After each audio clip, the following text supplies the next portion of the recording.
श्री शिवाय नमस्तभ्यम, हर हर महादेव।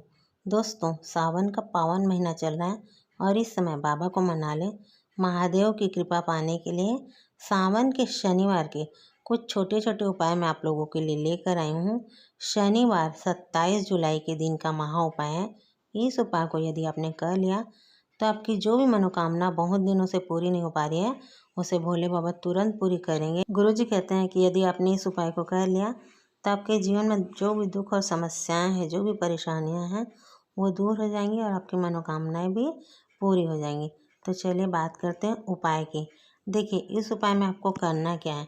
इस उपाय में आपको किसी भी शमी वृक्ष के नीचे जाना है। देखिए, अगर आपने अपने घर के गमले में भी शमी का पौधा लगा रखा है तो वहाँ पर भी आप लोग इस उपाय को कर सकते हैं। तो आपको करना क्या है, देखिए, आपको करना ये है कि जब आप लोग नहा धो लेंगे उसके बाद आपको शमी के पौधे के नीचे या शमी के वृक्ष के नीचे छोटा सा एक शिवलिंग बनाना है। जो मिट्टी रहती है शमी के पौधे के नीचे की, उसमें से आपको एक शिवलिंग बना लेना है। उसमें जलाधारी बनाने की ज़रूरत नहीं है। अब देखिए, आपको पूजा के लिए जो सामग्री चाहिए वो सामग्री क्या क्या है आपको बताती हूँ। देखिए, 1 लोटा आपको अपने घर के परिंदे से, यानी कि आप अपने रसोई में जहाँ पर पीने का पानी रखते हैं उस हंडे में से 1 लोटा जल लेना है। थोड़ा सा कच्चा दूध लेना है। एक शुद्ध घी का गोलबत्ती का दीपक लेना है। एक काली मिर्ची लेनी है। एक लौंग लेना है और एक माचिस की डब्बी ले लीजिए। अब आप लोग पहुँच जाएँ शमी के वृक्ष के नीचे। जब आप लोग शमी के वृक्ष के नीचे पहुँचेंगे तब आपने शिवलिंग बना लेना है सबसे पहले। उसके बाद आपको शिवलिंग के ऊपर श्री शिवाय नमस्तुभ्यम इस मंत्र का जाप करते हुए आपको जो जल आप लेकर गए हैं थोड़ा सा चढ़ाना है। ध्यान रखिएगा कि शिवलिंग को विसर्जित नहीं करना। बहुत ज़्यादा जल चढ़ा देंगे तो शिवलिंग कहीं विसर्जित ना हो जाए, इसलिए ध्यान दीजिएगा। थोड़ा सा जल चढ़ाना है। उसके बाद जो दूध लेकर गए हैं, थोड़ा सा दूध होना चाहिए, 2-4 चम्मच, उस दूध को चढ़ा दीजिए। उसके बाद कुछ चावल के दाने चढ़ा दीजिए। चढ़ाने के बाद अब आप जो घी का दीपक लेकर गए हैं उसे जला दीजिए। अब आपको एक अचूक उपाय करना है। आपको अपने सीधे हाथ की हथेली में लौंग और काली मिर्ची को रखना है। अपना नाम और गोत्र लेना है।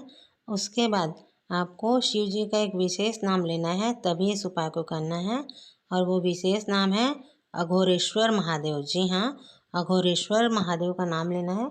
लेने के बाद आपको ये काली मिर्च और लौंग जो है ये घी के दीपक में डाल देना है। डालने के बाद इस दीपक से आपको शमी के वृक्ष की में जो आपने शिवलिंग बनाया है उसकी आरती कर लेनी है। फिर दीपक को वहीं रख देना है और बैठकर आपको श्री शिवाय नमस्तुभ्यम मंत्र का कम से कम 108 बार जाप करना है। और आपकी जो भी मनोकामना या दुख तकलीफ है उसे बाबा से कह देनी है। उसके बाद आप देखेंगे कि आपकी वो मनोकामना ज़रूर पूरी हो जाएगी।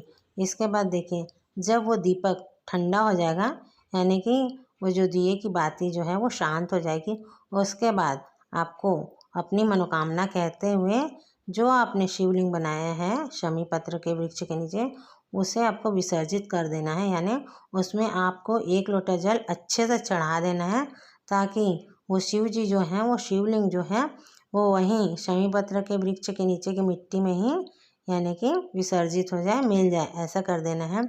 इस प्रकार कहकर और फिर वहाँ की मिट्टी का तिलक लगाकर आपको आ जाना है। आप देखेंगे कि आपकी जो भी मनोकामना है उसे भोले बाबा दूर करेंगे। और यदि आपके घर में कोई दुख और समस्या और परेशानियां हैं तो उसे भी भोले बाबा ज़रूर दूर करेंगे। देखिए, सावन का महीना चल रहा है और शनिवार का दिन है, तो इस दिन आप लोग इस उपाय को ज़रूर करें। इस उपाय को करने से आपकी सभी समस्याओं और परेशानियों का हल मिलेगा। चलिए बात करते हैं दूसरे उपाय की। देखिए, शनिवार का दिन है और यदि आप लोग ज़्यादा कुछ ना भी कर सकें तो भी आपको 1 लोटा जल लेकर शिव जी के मंदिर जरूर जाना चाहिए और शिव जी पर चढ़ाना चाहिए। शिव जी के ऊपर जल तो जरूर चढ़ाएंगे, लेकिन हमें एक छोटा सा कार्य जरूर करना है। देखिए, हमें 1 लोटा जल लेना है। उसके बाद उसमें थोड़े से काले तिल डाल देना है। डालकर अब आपको शिव जी के मंदिर शिवालय में जाना है और जाकर शिव जी के ऊपर उस जल को श्री शिवाय नमस्तुभ्यम मंत्र का जाप करते हुए चढ़ा देना है। गुरु जी कहते हैं कि यदि आपने इस उपाय को कर लिया तो आपके परिवार से जो शनि दोष है वो दूर होगा, प्लस आपके परिवार में कभी किसी की अकाल मृत्यु नहीं होगी। सबको बाबा लंबा जीवन प्रदान करेंगे, सभी को दीर्घायु मिलेगी। चलिए बात करते हैं तीसरे उपाय की। देखिए, शनिवार का दिन है तो शनिवार के दिन जो है गुरुजी कहते हैं कि पीपल के वृक्ष में शाम के समय लक्ष्मी और कुबेर भंडारी का वास रहता है। वैसे तो पीपल के पेड़ में समस्त देवी देवताओं का वास रहता है, हमारे पितृ देवताओं का भी वास रहता है, लेकिन गुरु जी कहते हैं कि शनिवार के दिन, वो भी सावन का शनिवार है, तो इस दिन आपको शनिदेव और माता लक्ष्मी को प्रसन्न करने के लिए पीपल के पेड़ के नीचे 2 दीपक जरूर लेकर जाना चाहिए शाम के समय। एक दीपक लंबी बत्ती का होना चाहिए, उसमें आपको गाय का शुद्ध घी डालना है, और एक दीपक गोल बत्ती का होना चाहिए, उसमें आपको सरसों तेल डालना है। दोनों दीपक और माचिस लेकर आप लोग बड़े से पीपल के वृक्ष के नीचे पहुंच जाएं। शाम को 7 बजे आपको पहुंचना है। 7 बजे से लेकर 9 बजे तक आप लोग इस उपाय को कर सकते हैं। और पहुंचने के बाद वहां पर आपको दोनों दीपक प्रज्वलित करके शनिदेव और माता लक्ष्मी के नाम से इन दीपक को वहां पर लगा कर रख देना है। और रखने के बाद आपको अपने घर से जो धन की कमी है उसे दूर करने की प्रार्थना करनी है। इस प्रकार प्रार्थना करके आप लोग वापस आ जाए। गुरु जी कहते हैं कि शनिवार के दिन आपने इस उपाय को कर लिया तो आपके घर से जो भी कर्ज है वो धीरे धीरे दूर हो जाएगा, और जो धन की समस्या है वो भी दूर हो जाएगी।